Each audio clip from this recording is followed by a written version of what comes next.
आदेश म्हणल्यावर लगेच भावाला काय केलं, तोंडावर मिरचीचं पाणी टाकले आणि मिरची फेकले. भावाच्या हातपाय धरून भावाला दोन्ही साईडनं वारे केले. त्याने आम्हाला वारे केले, नुसतं भावाला टार्गेट केले. आरोपींना जे आहे ते फाशी झाली पाहिजे अशी या कुटुंबियाकडून सध्या मागणी करण्यात येत आहे. रवी ढोबळे, जय महाराष्ट्र न्यूज, सोलापूर. नील सोमय्या यांच्या विरोधामध्ये ठाकरे गट पुरस्कृत उमेदवार रिंगणामध्ये आहे. नील सोमय्या आणि दिनेश जाधव यांच्यात लढत होतीये.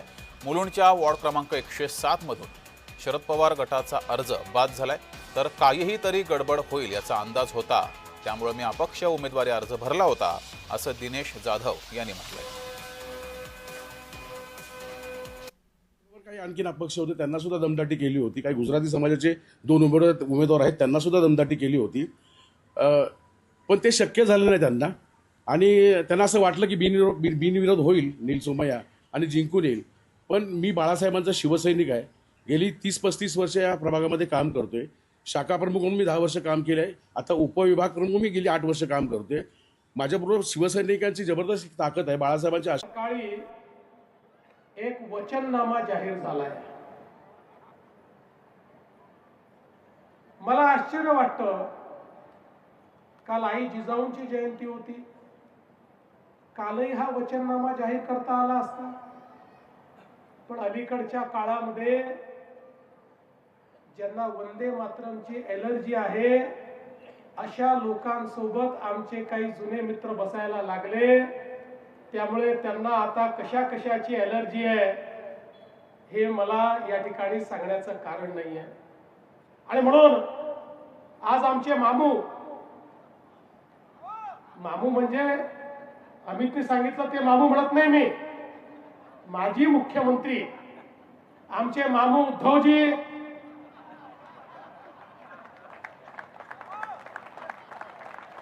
आणि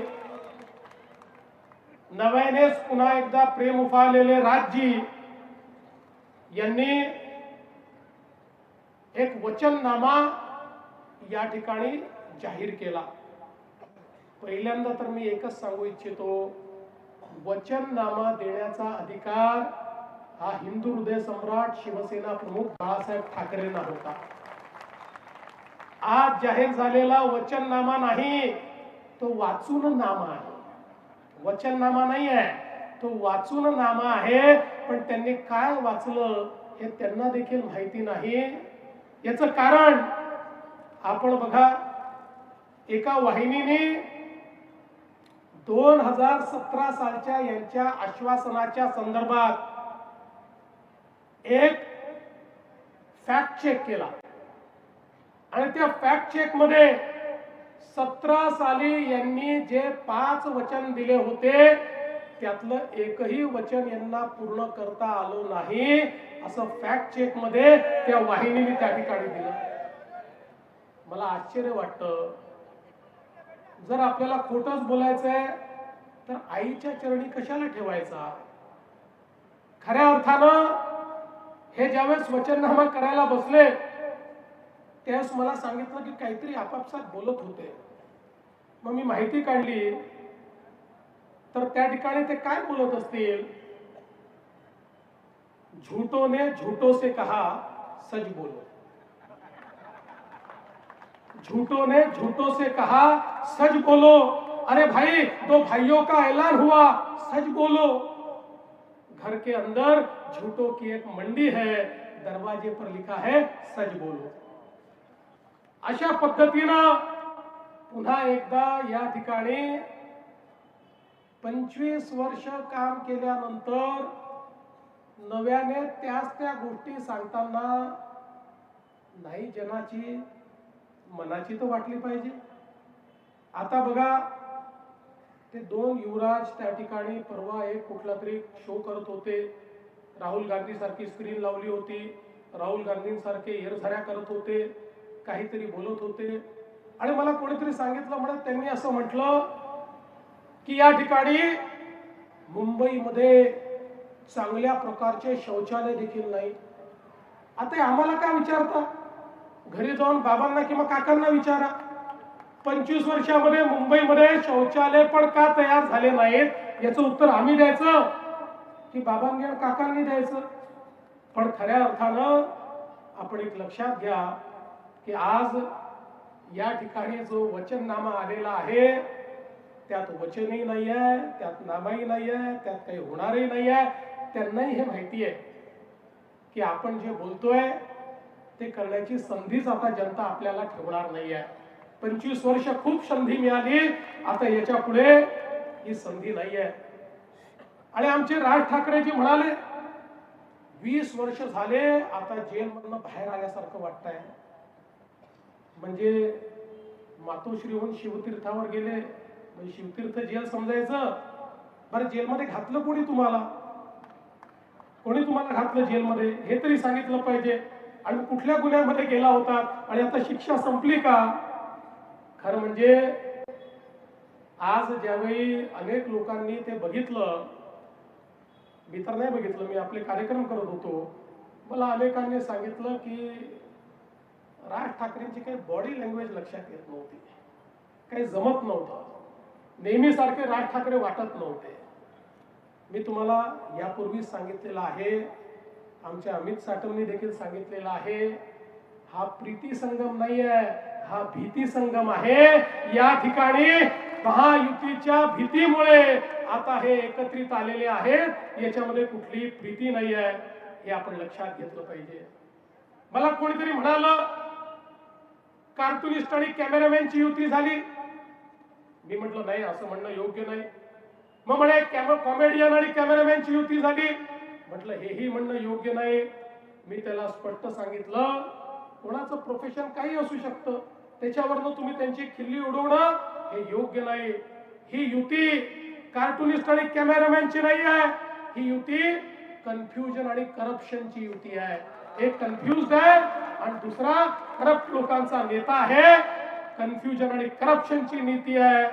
आणि खऱ्या अर्थानं आपण एक लक्षात घ्या, या कन्फ्युजन आणि करप्शनच्या विरुद्ध आमची युती कॅपॅसिटी आणि करेजची युती आहे.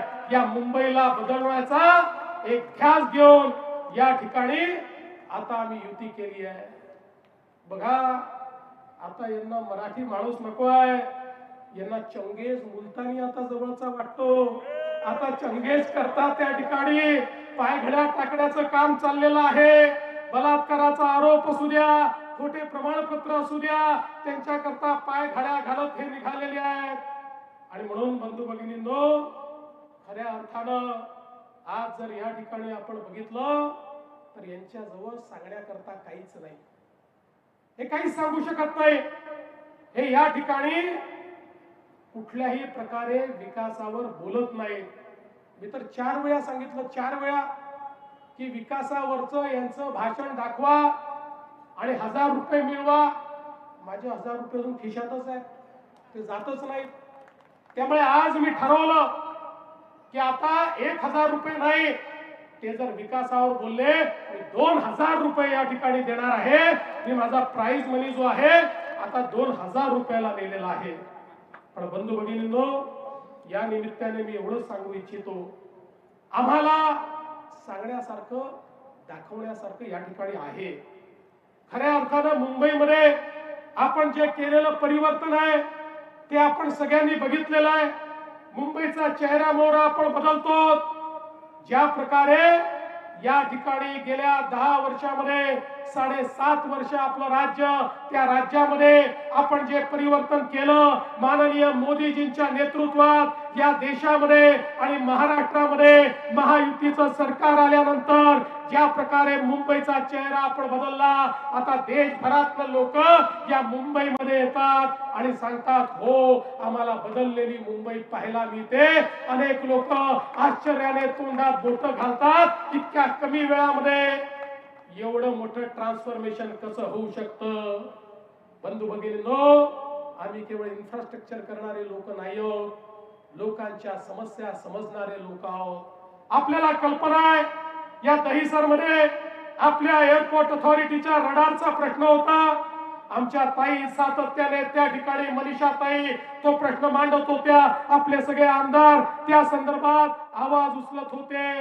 आज हा प्रश्न त्या ठिकाणी सोडवण्याचं काम आपल्या सरकारने केलं आणि आता या सगळ्या भागामध्ये मोठ्या प्रमाणात आपल्या सामान्य माणसाला मोफत घरं देण्याचा प्रश्न आपण त्या ठिकाणी मार्गी लावला.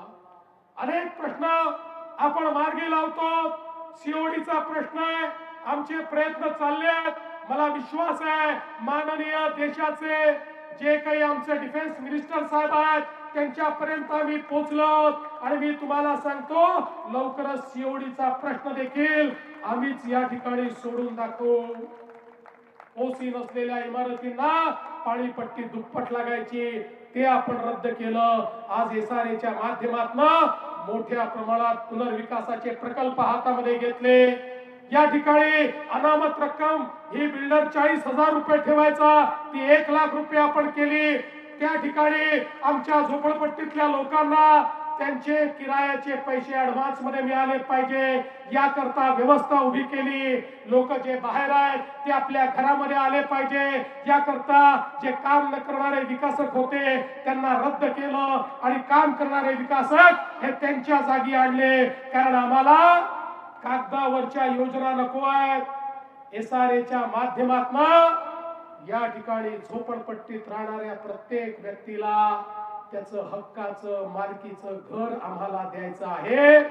आणि मी तुम्हाला सांगतो पूर्वी ज्यावेळी झोपडपट्टी मुक्त मुंबईचा विचार केला जायचा त्यावेळी झोपडपट्टीवाल्यांना इकडून काढून कुठेतरी टाकून द्यायचं अशा पद्धतीची संकल्पना होती.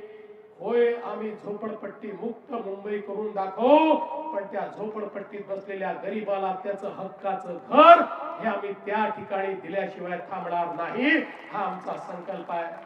आणि आज मला दिसतंय पुढच्या 7 वर्षांमध्ये एक आम्ही रोडमॅप तयार केलाय. पुढच्या 7 वर्षात या मुंबईला झोपडपट्टी मुक्त करून मुंबईतल्या प्रत्येक व्यक्तीला आपलं स्वतःचं घर हे देण्याचं काम या ठिकाणी आपल्या सरकारच्या माध्यमातून आपण करणार आहोत. आज पुनर्विकसित प्रकल्पांना आपण सौर ऊर्जा सक्तीची केली, त्यामुळे लिफ्ट आणि मेंटेनन्सचा विजेचा खर्च हा मोठ्या प्रमाणात कमी झालेला आहे. मुंबईकरांचा घरांचा प्रश्न आपण सोडवतो आहोत आणि त्यासोबत या मुंबईला डिकंजेस्ट करण्याचा प्रयत्न आपण करतो. मुंबईमध्ये जो सामान्य माणूस आहे त्या सामान्य माणसाचं अर्ध आयुष्य हे रस्त्यावर जातं, हे ट्रेन मध्ये जातं, ते लोकल मध्ये जातं, ते बस मध्ये जातं, ते ऑटो मध्ये जातं, ते त्या ठिकाणी एखाद्या टॅक्सी मध्ये जातं. त्याचं अर्ध आयुष्य हे रस्त्यावरनं किंवा ट्रेन मधनं ट्रॅव्हल करता करता त्या ठिकाणी संपतं. आपल्या जीवनातले महत्वाचे क्षण जे आपल्या आप्त स्वकीयांसोबत त्याला घालवायचे असतात ते घालवायला देखील त्यांना वेळ मिळत नाही. आणि म्हणून आपण ज्या प्रकारचे प्रकल्प हातामध्ये घेतले, आज तुम्ही बघा आपल्या मुंबईची 60% ट्रॅफिक ही या वेस्टर्न एक्सप्रेसवे वरनं जाते. वेस्टर्न एक्सप्रेसवे ही मुंबईची एक प्रकारे लाईफ लाईन आहे. 60% ट्रॅफिक याच्यावरनं जाते आणि आपल्याला माहिती आहे संध्याकाळच्या वेळी वेस्टर्न एक्सप्रेसवेची काय अवस्था होते. लोकांना कशा पद्धतीनं त्या ठिकाणी अनेक वेळा छोटासा ऍक्सिडेंट झाला तर 2-2 तास थांबावं लागतं. आणि म्हणून हा वेस्टर्न एक्सप्रेसवे डिकंजेस्ट करण्याकरता आपण कोस्टल रोडचं काम तर केलं, आता बांद्र्यापासून वर्सोव्याचं काम चाललेलं आहे. वर्सोव्यापर्यंत जाताना 4 ठिकाणी तो आपण जोडणार आहोत. वर्सोव्यापासून आता दहिसर पर्यंतचं काम कोस्टल रोडचं सुरू केलेलं आहे. दहिसर पासून भाईंदरचं कोस्टल रोडचं काम चालू केलेलं आहे. म्हणजे काय आता सोनू, आई, मी मामाला एक पत्र लिहिलंय. मामाला